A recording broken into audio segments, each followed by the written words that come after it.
Assalamualaikum warahmatullahi wabarakatuh. Halo teman-teman, perkenalkan nama saya Hura Haji Matusofa dengan NIM 21050260014 dari Program Studi Ekonomi Islam Fakultas Ekonomi dan Bisnis Islam UIN Wali Songo Semarang. Sebelumnya, saya mengucapkan terima kasih kepada Ibu Rina Nurmawati selaku dosen pengampu mata kuliah Industri Kreatif.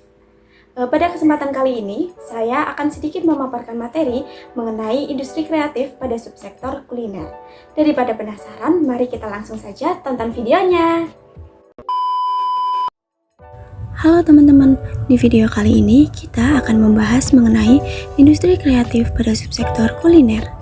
Dari kalian sudah pada tahu belum apa itu industri kreatif, khususnya pada subsektor kuliner? Kalau belum tahu, jangan skip video ini dan tonton sampai selesai ya. Selamat menonton. Kita mulai dari pengertian industri kreatif.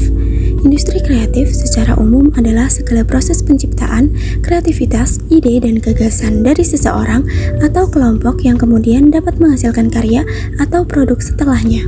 Menurut RPJM Ekonomi Kreatif 2015-2019, industri kreatif merupakan industri yang menghasilkan output dari pemanfaatan kreativitas, keahlian, dan bakat individu untuk menciptakan nilai tambah, lapangan kerja, dan peningkatan kualitas hidup.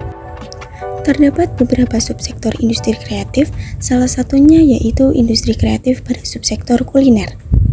Beranjak dari pengertian industri kreatif, mari kita ketahui apa itu definisi industri kuliner dan perkembangannya. Industri kuliner merupakan salah satu subsektor industri kreatif yang mengalami perkembangan pesat. Industri kuliner mencakup segala aktivitas yang berhubungan dengan pembuatan, pengolahan, distribusi, dan penyajian makanan atau minuman. Perkembangan industri kuliner saat ini dipengaruhi oleh berbagai faktor, seperti perubahan gaya hidup, meningkatnya kesadaran akan kesehatan, dan tren globalisasi. Pada era digital, industri kuliner semakin berkembang dengan hadirnya platform media sosial dan layanan pengantaran makanan yang memudahkan konsumen untuk mengakses dan menikmati berbagai jenis kuliner. Inovasi dalam penyajian makanan dan minuman juga menjadi daya tarik tersendiri yang mampu menarik minat konsumen. Meskipun industri kuliner mengalami perkembangan yang sangat pesat, namun terdapat beberapa tantangan pada industri kuliner. Di antaranya yaitu yang pertama, persaingan yang ketat.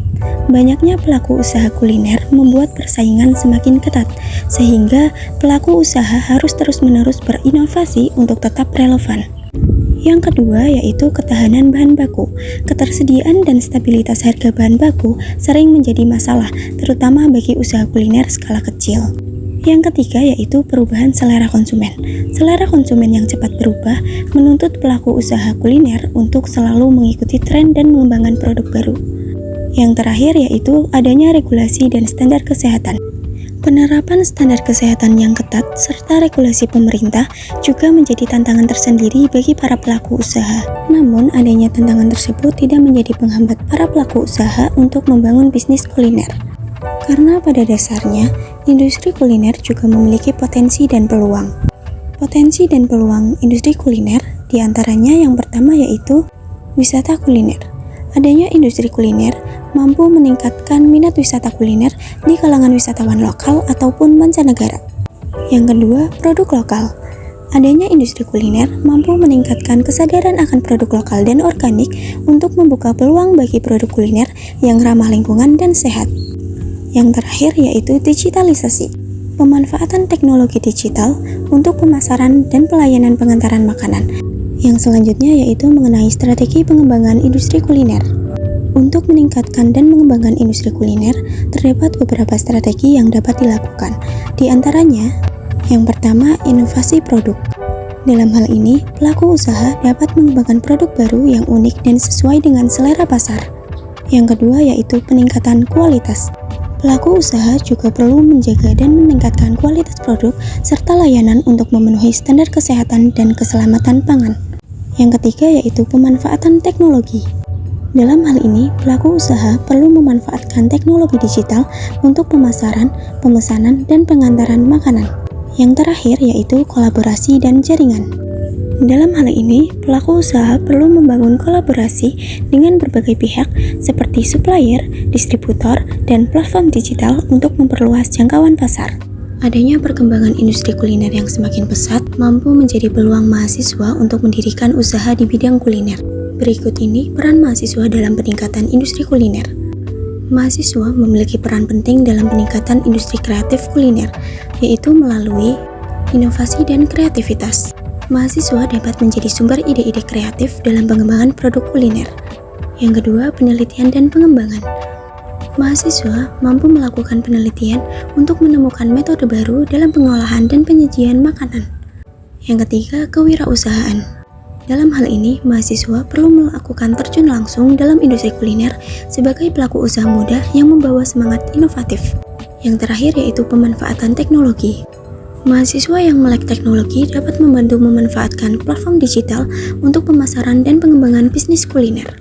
Dari peran mahasiswa dalam peningkatan industri kuliner, berikut ini terdapat contoh implementasi peran mahasiswa dalam peningkatan industri kreatif. Dalam hal ini, saya mengambil salah satu pengalaman seorang mahasiswa yang memiliki hasrat besar dalam dunia kuliner. Anam merupakan seorang mahasiswa di UIN Wali Songo Semarang yang memiliki keinginan untuk berwirausaha. Anam memutuskan untuk memulai bisnis makanan yang ia beri nama dengan Juragan Pisang. Mengambil inspirasi dari buah pisang yang serbaguna dan mudah diolah, Anam melihat potensi besar dalam mengembangkan berbagai produk makanan berbahan dasar pisang. Juragan Pisang tidak hanya menjual pisang goreng ataupun pisang coklat yang sudah umum di pasaran.